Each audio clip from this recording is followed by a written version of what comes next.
great communicator? The first step is to listen. And not just superficially, but truly give your presence and your time to the person in front of you. Remove all distractions and be there with them. The second thing you need to be a good communicator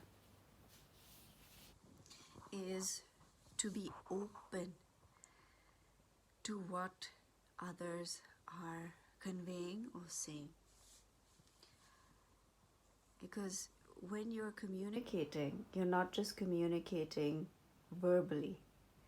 You're communicating with your body language. And sometimes it's so subtle, you don't even know you're doing it.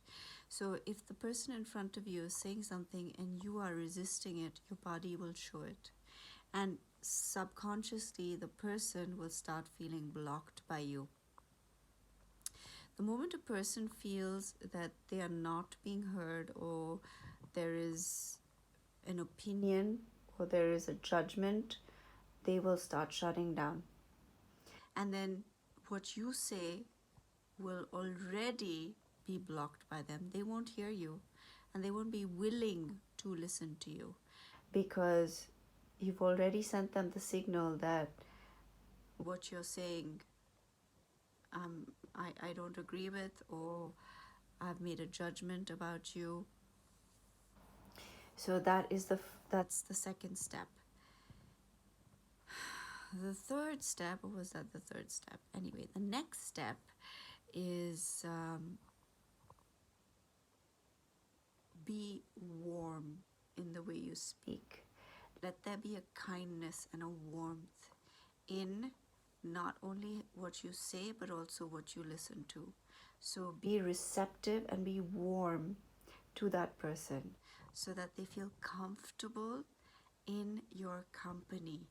To be a good communicator, it is so important to make that person feel like they are safe. So if you can do that, if you can master doing that, and I don't mean being fake or false, I mean truly giving that person a sense of security, then naturally they will be more inclined to hear what you're saying, receptive to what you're saying, and they will also be more inclined to be honest and truthful with you. Another very important thing when you are communicating is to have a level of confidence and authority. I don't mean arrogance, and I don't mean being a dictator or being a know-it-all or being a show-off. That is not what I mean. I mean, have the core of your being firm and speak from conviction. Don't just talk about things off the top of your head and about things that you've heard. Talk about it with belief. Talk about it with confidence. Unless you believe it, nobody else is going to believe it. So if you don't believe in what you're saying, the person's not going to believe you either. So if you want to communicate, and I believe in honest communication. I'm not talking about being a salesperson and lying to people, because no. It's just a no for me. What I'm talking about is making a genuine connection with a person. So say you're selling a product, for example, and you may not have any great belief in it, or you may not like it, you may not hate it. You're just neutral towards it, and this is your job. What you are communicating to that person or selling that person isn't the product. It really is not. It is about making that person feel valuable.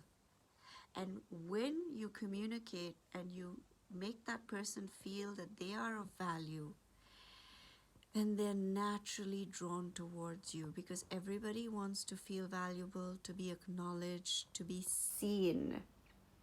And when you are selling a product, don't sell it in a pushy way. Don't push it onto somebody because then people are going to run away and go in the opposite direction. The way to truly sell something to somebody, and really if if they like you and they like how you made them feel, that is another massive point of importance in communication. How do you make that person feel? If you make them feel good about themselves, they will come to you. They will buy from you. They will um, engage with you. There's, there is a true respect for the person that you're dealing with. You don't see them as an object or just a means to an end. So when communicating, that human aspect, that connection, all anybody wants is connection. So when you communicate, connect with that person and make eye contact, let them know that you are truly seeing them. I don't mean glare at them and scare them. That's not gonna work either if you kind of just give them a deathly stare. I mean, engage with their soul. The eyes, like they say, are the windows to your soul. So there are moments when you need to make eye contact, that yes, I see you, I hear you, I acknowledge you. Um, those are the few things that come to me to be a good communicator. And also another thing that's important is to know what you're talking about. Know your stuff. So um, when you're communicating, say it's about a sales, something to do with sales or something to do with marketing, know what you're talking about. But also don't be a know-it-all. If somebody comes back, and you tell them about something and they come back with, oh, but I know this too. Say, oh, really? Okay, that's interesting. That's a different way of looking at it. So that's it. Be open to what they come back with and really hear what they're telling you. Don't already have preconceived notions in your head, or be like a parrot about what you think, and so therefore you are right, and that is the only way. Be open to their opinion. Be open to how they feel about what you're talking about. And give them the room to do that. Because if you just dismiss all their thoughts and desires and opinions and feelings, and if you give them the room to do that, like if you give people the room to have an opinion or say something, maybe even negative about what you're talking about, and you say, okay, that's interesting, all right, then they calm down. Then they, a lot of people are defending because it's a sense of like protection. They're defending, their guard comes up. How to bring their guard down is to allow them to see their peace, allow them to have their doubts, allow them to express their fears or their previous experiences which weren't good, or how they felt about it, and empathize with them. So don't just be like, yeah, but that's not us. It's just not going to be like that with me. Say, really? Okay, you went through that. I'm sorry you went through that. I'm sorry it was that kind of experience for you. But hopefully, you will see that it can be different, or that you will give us an opportunity to change the way things went for you. And I know it's heading more towards like sales and marketing, but generally this applies to all forms of communication, even in your relationships. If you're communicating with your loved one and you find it hard and there's difficulty in communicating, just take a few breaths and